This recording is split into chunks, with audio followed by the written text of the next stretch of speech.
New week, obviously disappointing from last weekend. It's a few bright spots. Guys played hard, not hard enough, not physical enough as a team. Thought West Virginia brought a lot of the aggressiveness and physical play, and we weren't able to match it. So, got to have that fixed by the time we take the field Saturday night against Iowa State. Obviously, there's a lot of errors, a lot of things to improve on. But looking forward to this week and today to get ready for Iowa State. Really good team, coach. I mean, it's, when you see what Matt Campbell does as a coach, you see why the program is known for their toughness and. That's in all three phases. That's the thing that stands out. They play the game with a certain level of toughness, and I'm looking forward to getting our guys to answer it because you can see it on film. So I think they have, looking at their team, they can run the ball. QB can run. They have tons of talent, big physical as a team on offensive side. On defense, probably one of the better defensive backfields I've seen. Really good corners. I think one's a projected high draft pick. I think they have a lot of great players on defense, and I think they have. I think they're the conference best defense for a reason. So we've got to be ready to play against them. We got to be ready to find a way to put points on the board and have us, our guys execute at a high level for all three phases, so we can have a chance to win this game. Excited that we're home in front of our crowd. Looking forward to that being an advantage. But in the meantime, we're going to have to fix some things on the field. Looking forward to getting that done. And so really, in terms of to have tons of respect for what Matt Campbell does as a coach and how he runs his program and I've said this about every coach in the Big 12. I've been around in conference meetings and things like that, and he's a leader in that group, but also just being so kind and gracious enough to give me time and extend his hand as a friend.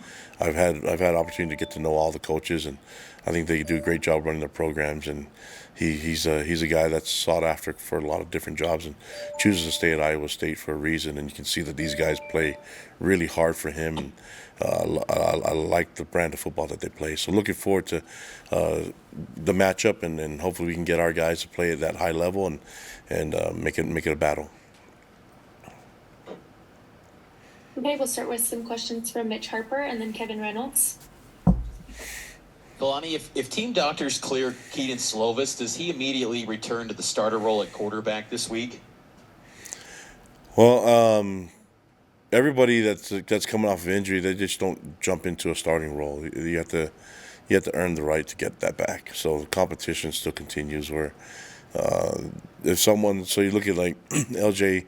Martin's been practicing, but he hasn't been performing better than Aiden. And so until we see the competition, who earns it, that doesn't get settled by just the training room clearing you. So that's we want to play the best guy, and so if he's cleared, then let's see how far he's cleared. Is he cleared just to be on the field as a player, or can he throw the ball, make the plays that we need our quarterback to make? So just to follow up, he has to regain his starting spot. Then it's completely up for grabs whether he's healthy or not between him and Retzlaff. Well, if you're 100% healthy, meaning that you can make all the throws that you weren't able to make, then yeah, that's how it works. If Keanu Hill comes back and he's not able to be at a higher level than what we're getting from Parker and those guys, and that's how it works. That's how we run the program. You don't just become a starter and then by appointment only, and then that they're anointed the starter, and then that's it for the rest of your life. That's not how it works. Just as a follow-up to Mitch's question, is there a point in the week that's kind of a deadline for you of when you're going to make a decision on who's either available and who's starting at quarterback? No, there comes a point where you can kind of see who's going to give us the best chance and who's going to make the throws that we're asking them to do, and that usually happens right around Tuesday when we can have an idea from gauging it. And that's kind of what it comes down to. And then just one last injury question: do you have any update on kind of Cody Epps' status and some of the other guys we saw get hurt on Saturday? Chase came back Cody actually is looking pretty positive in the testing, and so there's a chance that he could play this weekend as well. So that's not a normally when we go through the protocol they can tell us whether or not he's eliminated even today, and right now there's still a chance for him to play this weekend. Probably find out more on a Wednesday, Thursday, for sure. Perfect. Next question will be Jay Drew and then Jake Hatch. Yeah, Kalani, the other night you said that your offensive linemen, some of them were just whiffing on blocks. I mean, you're talking about a veteran group there with a lot of starts under their belt. Why are they whiffing on blocks, I guess would be my question. Why are they seemingly regressing? Yeah, it's probably person to person type of a question, but they're not getting the job done. That's for sure. And so, not going to hide behind it. They need to do better, and that's everyone on the line. I think you can see it for yourself on film. So the guys, listen, the performance was embarrassing for everybody, and O-line was embarrassing for them too. So this is a chance for them to learn from it and not put that back on film again. Give credit to West Virginia. I thought they played a really solid game and at the line of scrimmage on both sides, way better than we did. And so hopefully they can learn from the embarrassment and not allow that to show up again. And that just comes to a certain level of toughness and accountability.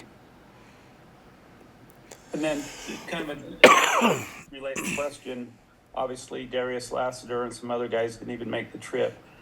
Are these guys getting hurt in practice? And if so, is there have you identified any reason for that? Which guy is specific? If it's Darius Lassiter, he got hurt in the game, in the Texas game. Okay. Yeah. Okay, I wasn't aware of that. He finished the game, but it was the injury was during the game, and I think he tried to power through it and finish the game, but it was afterwards that we were able to do that. If you're asking person to person, I can tell you, but most of the injuries have been through games. Thanks. Kalani, you talked a lot about accountability and how you want your players and your coaches to be accountable.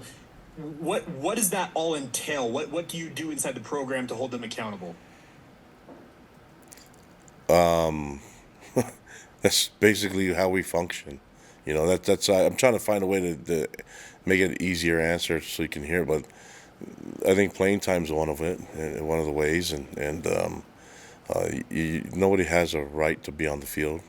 You have to earn it, and so that's something we just want guys to do their jobs, be accountable to each other, be a good teammate by making sure you get your 111th done, and if that's not happening, there's different ways to get it done. One is to make sure that we're demanding it from them, and we're coaching it from them, but another way is just to if he can't get the job done, get somebody else that can do it. We've always had that. That's not like that's anything brand new. We've always had the ability to make that move, and so that's we just need to start seeing better production on the field. It's not happening, and definitely didn't happen Saturday night in a lot of different positions. Okay, and then what is your concern level with just the amount of rushing yards you've given up, particularly in the last two games? Yeah, I'm really concerned about it. I think is assignment sound? Is it talent? Is it technique? I think we've had players that can make those plays, whether or not they're able to do it. We have to evaluate all that, and then like I said before, we have the opportunity to play a lot of different guys, and we have depth. I'd like to think our guys can get it done, but for some reason, if it's not getting done, especially the last 2 weeks, and especially this last week, then we need to do something about it. Okay, we'll take a couple more questions from Mitch Harper. Lonnie, how much of these recent performances on offense maybe rattled your confidence in the coaches on your offensive staff? I've been around the coaches a long time. I think the game of football, when you look at it, the schedule and the teams that we're playing, I take everything into consideration. But I have an obligation as a coach to make sure that our team is functioning at a high level. And are we doing that? No. That's my responsibility. And so I'll figure that out. And then from on my end, I just need to see an identity form. I need to see players that have been here. I need to see them doing their old ways, and players that are new. I need to see them adapt to our expectations and our standard. That's just how it works. Last year, you had to kind of get hands on the defense. You've stayed still. I mean, you're obviously involved, but you're not having to get in the trenches to prepare game plans on either side this year, correct?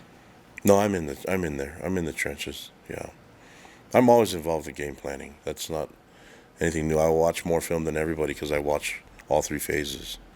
Involved in that stuff, so I don't know what you're talking about. Well, it's saying like you're not the court. I'm not calling the plays on all. I'm not calling all the plays in every phase. That's true. Yeah. So, but I am the head coach. I'm responsible for all of this, and it's not working the way I want it to. So, if I need to jump in there and coach a position, I'll do it. If I need to coach a player or talk to a player, I'll do it. If I need to make a call, I'll make it. So that's. We had to come to that last year on the defensive side. We haven't done that yet on the offense, but I'm highly involved in what I want to see and how I want to see it, whether it's personnel or scheme. So, but when it's all said and done, I'm responsible for the program. I'm the head coach. Well, and it doesn't matter what the phase is; it's all on me. We'll take a few last questions. We'll go Jake Hatch and then Jay Drew. Yeah, Kalani, you talked about Iowa State and just the fact that they're a hard-running football team.